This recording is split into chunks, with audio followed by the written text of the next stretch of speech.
Estamos começando mais um Segurança Jurídica Brasil, com o objetivo de colocar luz em vários temas vinculados à segurança jurídica. E para dar sequência a esse nosso Segurança Jurídica de hoje, convido o nosso convidado permanente, Cristiano Gonzaga, para começar.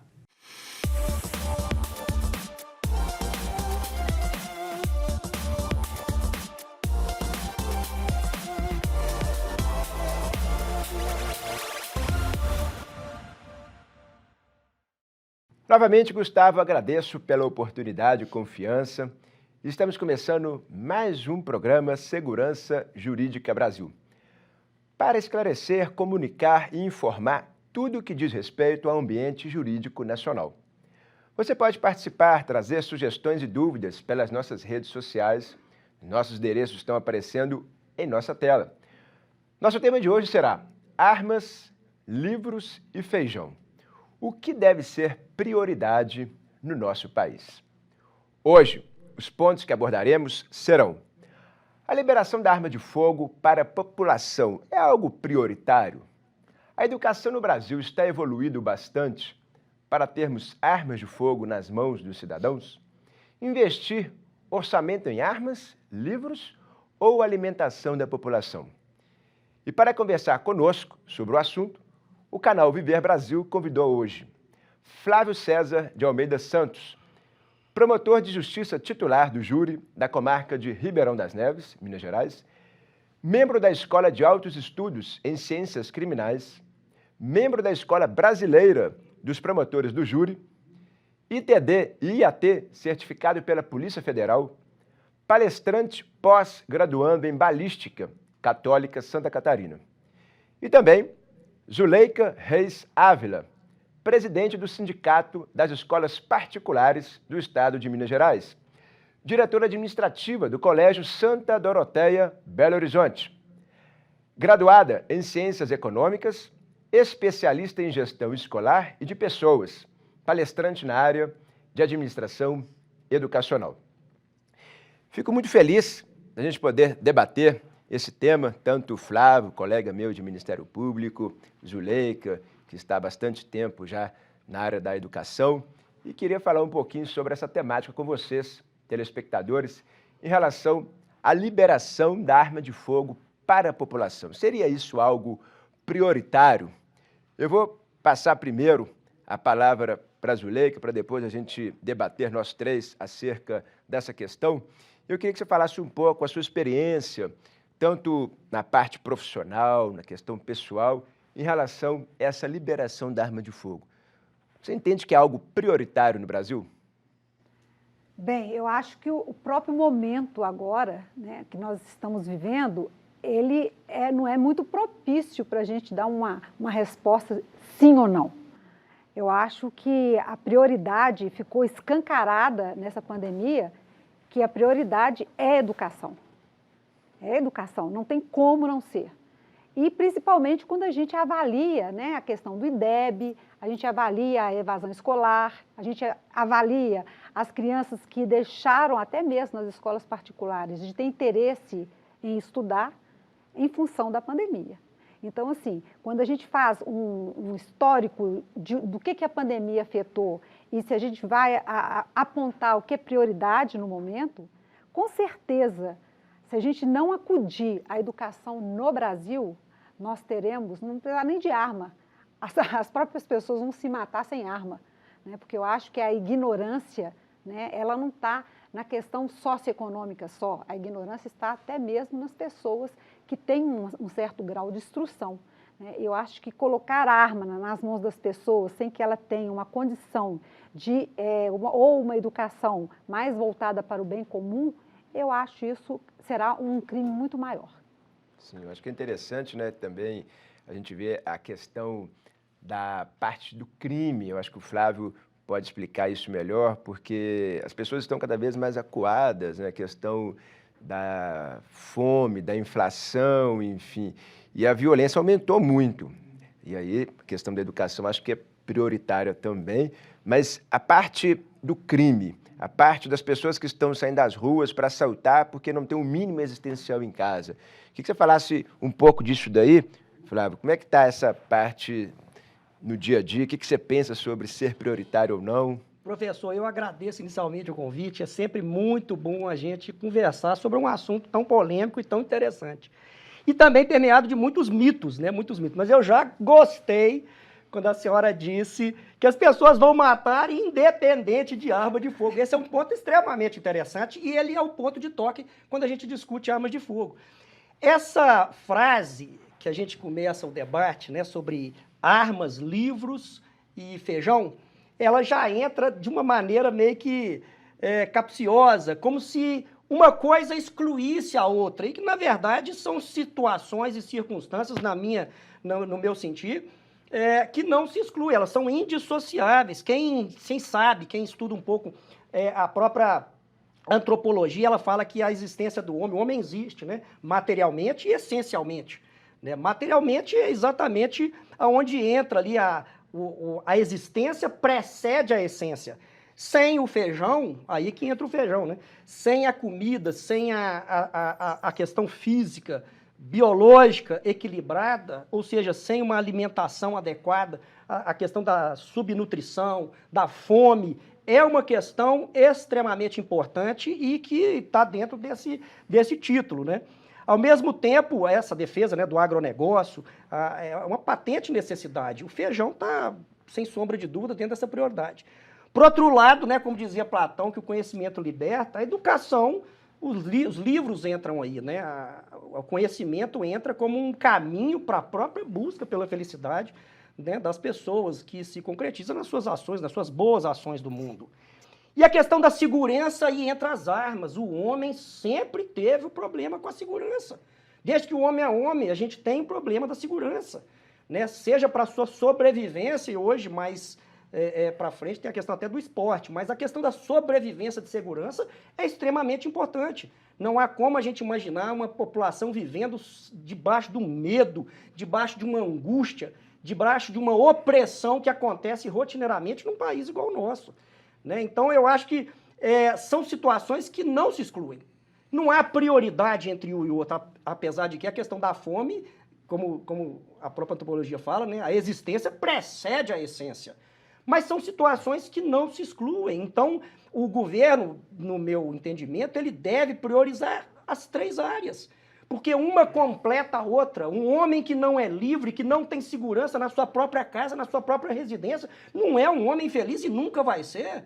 Um homem que vê sua família sendo maltratada por pessoas malvadas, não adianta ela estar bem nutrida e com livros em casa.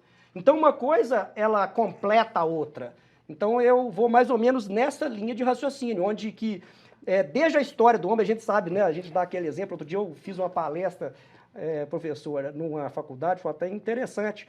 Quando eu lembrei que o homem, ele não é que nem uma cobra que tem presas e venenos, não é igual um javali que tem as suas presas, que tem uma carapaça muito forte, não é igual um boi que tem chifre, apesar de alguns terem, né? Mas não serve para a sua defesa. Não serve para a sua defesa. Então, o homem sempre teve a necessidade de se armar para defender a sua família, defender os seus. Isso desde que o homem é homem. Então, isso passa pelo tempo e chega nos dias de hoje, onde o Estado não está presente para garantir a segurança de todos e os livros não assegurarão essa defesa. Porque quando o bandido entra na casa de um sitiante para fazer maldade com a sua esposa e matar e roubar, não são livros que vão defendê-lo, são armas. Então, esse caminho longo da história da existência humana demonstra que as armas nas mãos de pessoas do bem são para concretizar exatamente aquilo que dizemos, que são essências, são essenciais à vida humana. A saúde, a educação e a segurança. Acho que é interessante isso também, Flávio, você está falando sobre a questão da arma de fogo, está na mão de pessoas de bem, só que o ponto, eu acho que é relevante a gente raciocinar, até a própria professora aqui vai esclarecer melhor, mas a educação ela é importante para a gente saber quem serão os homens de bem. Eu acho que, hoje em dia, a falta de educação também ela faz com que a população passa a, então, furtar, roubar. E aí vem a necessidade, então, da arma para reagir a esse tipo de agressão. Então, eu acho que é muito importante a educação para que a gente possa também equiparar a comunidade e a gente não ter aqui esse disparate tão grande, uma pessoa que mora numa comunidade e não tem educação, e por isso, então, a violência impera, e outras que, por exemplo, em escolas particulares, ou até mesmo outros países, Suíça, Suécia, eu penso que a arma de fogo lá é cada vez menos utilizada, porque é um país muito educado, é um país que tem muita cultura. Então, quanto mais cultura, eu acho maior a necessidade de você não ter arma, mas obviamente eu não posso excluir. Acho que o Brasil a gente está num ponto um pouco complexo. Mas essa questão dos livros, essa questão das escolas, dentro da escola tem tido aqui algum tipo de instrução em relação à arma de fogo? Como é que está no dia a dia essa temática de arma dentro das escolas? Eu penso assim, a escola, ela aborda todos os assuntos que surgem na sociedade, as pautas que surgem, né? A escola hoje, ela não pode ser tolhida por nenhuma pauta que vá auxiliar o aluno a ele pensar, a ele ter uma noção de mundo e pensar quais as consequências de tudo que se é debatido. Eu me lembro bem, e tudo isso eu acho que depende muito também não de palco de defesa de situações que não levam a lugar nenhum, porque a segurança, a questão da fome, a questão da educação, ela sempre foi palco, desde que eu sou criança, ela sempre foi palco de questões políticas, né, de debates políticos em defesa da saúde, da segurança, da educação. E o que a gente vê é quando a gente depara com alguns temas polêmicos e que muitas vezes as famílias também, elas se excluem desse debate e impede até mesmo que as escolas abordem questões que são fundamentais para a criança entender. Eu me lembro por que o trânsito, né, as questões do trânsito melhorou. Porque a escola entrou num papel fundamental que é de orientação para o trânsito.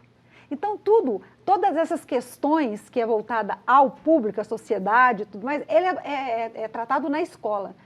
Nós não temos visto esse debate nas escolas, em nenhuma escola, a gente nunca ouvi falar que houve uma palestra ou que foi debatido sobre armas.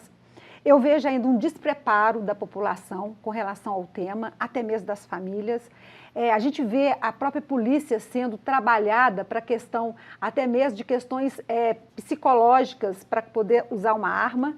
Então, assim, é importante que o tema venha à tona, né, para que a gente possa, inclusive, saber quais são essas pessoas que terão condições psicológicas para poder estar utilizando uma arma. Isso aqui é até importante, professora, que seria até uma outra temática que a gente tem que tratar aqui, seria se a população ela está preparada ou não, você que está em casa, evoluído bastante ou não, para que a gente possa ter armas de fogo na mão dos cidadãos.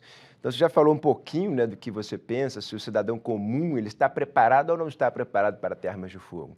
Aquele que está em casa, hoje em dia, só pode ter arma de fogo quem está no artigo 6º do Estatuto do Desarmamento. Portar arma de fogo, trazer consigo, é o policial, o promotor, o juiz, enfim, o agente de segurança pública. Mas e a população comum? Ela pode ter? E ela está preparada? O que você acha, Flávio?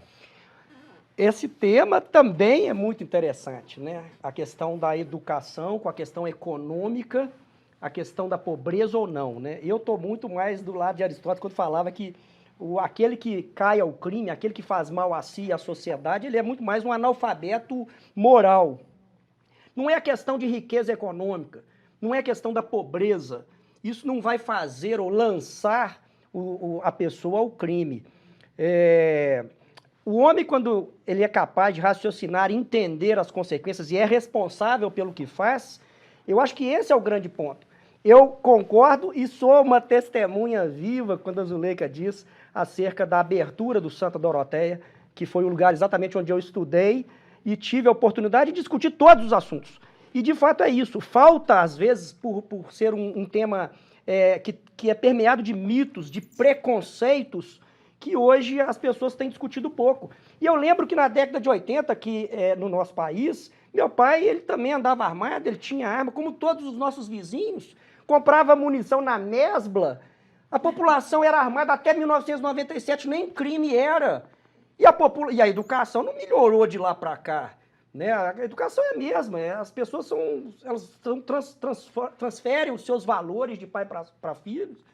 Né? Então eu vejo que o Paraguai é um exemplo disso. O IDH do Paraguai é menor do que o Brasil, é um país muito mais pobre, piorzinho do que o Brasil, e as armas lá não são problemas. Os problemas das armas do Paraguai são no Brasil.